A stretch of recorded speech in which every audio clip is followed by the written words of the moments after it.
Welcome to the deep dive. We're doing something pretty exciting today. Yeah. We're going to be diving into a movie called Bouncer. Okay. Except there's one little catch. Okay. This movie doesn't actually exist yet. Interesting. Yeah. All we have are like concept art and plot outlines and character descriptions and stuff like that. So we're going behind the scenes a little bit. Exactly. It's like getting a sneak peek into how a movie gets made. I like it. So think Roadhouse meets Die Hard, Okay. but instead of a bar, it's a casino. Vegas. Yeah. Las Vegas. High rollers. High rollers, exactly. So, right off the bat, let's talk about the main guy, All right. Jack Stone. Yeah. So he's this retired MMA fighter, but now he's a casino bouncer. Interesting choice. Yeah, you'd think after all that fighting, he'd do something a little more, A little more intense. intense, yeah. But the source material says that he's got this quiet intensity about him. Mm-hmm. And he's still respected by other fighters like Anderson Silva and Sean O'Malley. Oh, wow. Big names. Yeah, so clearly he's got some serious skills. Yeah, you don't just become friends with those guys. Right. There's got to be more to this guy than meets the eye. Definitely sets up some intrigue. So picture this, you're in this swanky Vegas casino. Okay. Suddenly, a bunch of mercenaries storm in.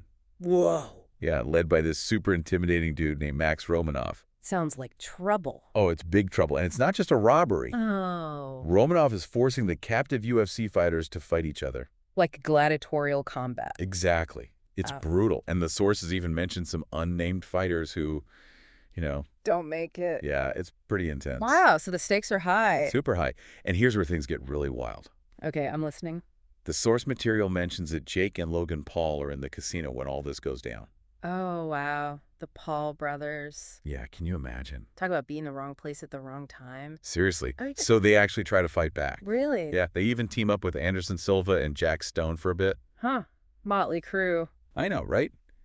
But according to the plot outline, they don't last long against Romanoff. Yeah. Sounds pretty unstoppable. Yeah, he's like a force of nature. And even internet fame can't save you from that. Ouch. Yeah, ouch is right. So what about Sean O'Malley and Anderson Silva?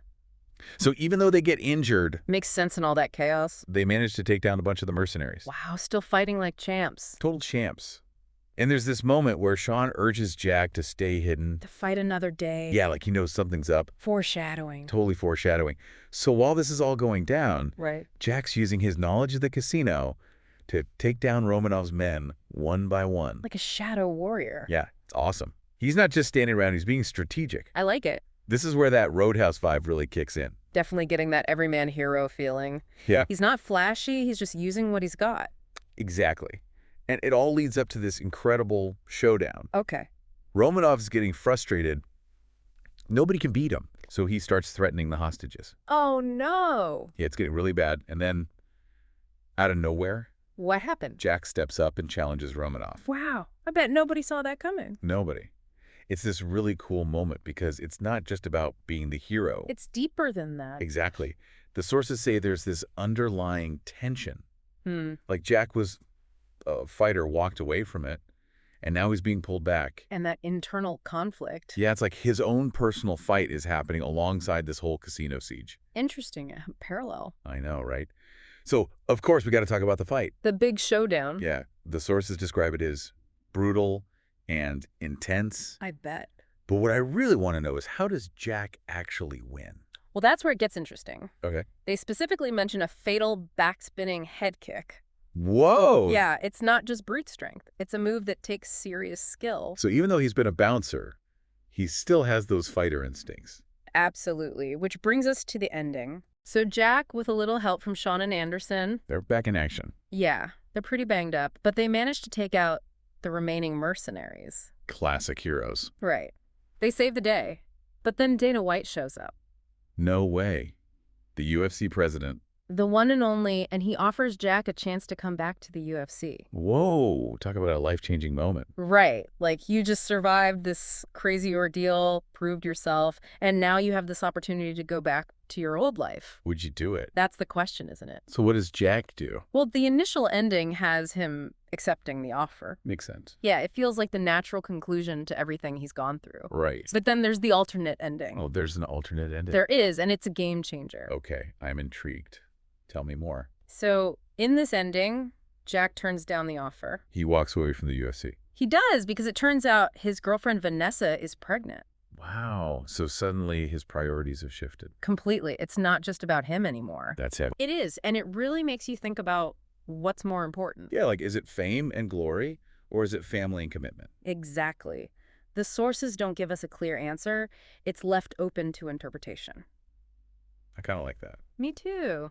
It Yeah. makes the audience really engage with the story. It's like the movie is asking us what we would do in that situation. And those are the best kinds of stories, the ones that stay with you long after the credits roll. Oh.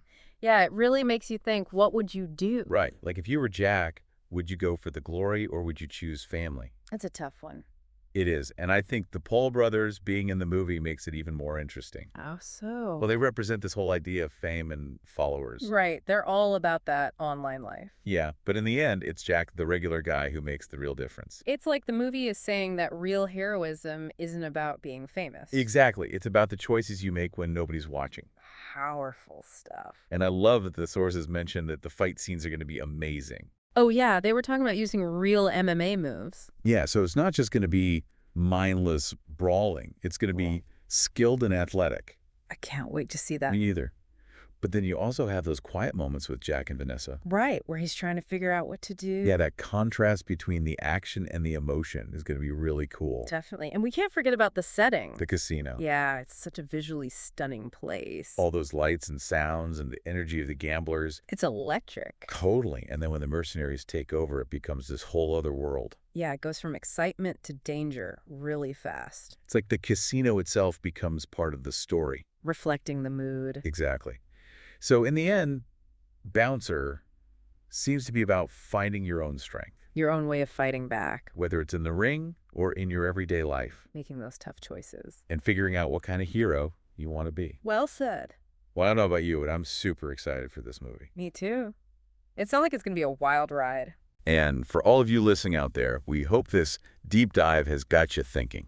About what matters most. And what kind of hero you would be in a world gone wrong. Thanks for joining us on The Deep Dive.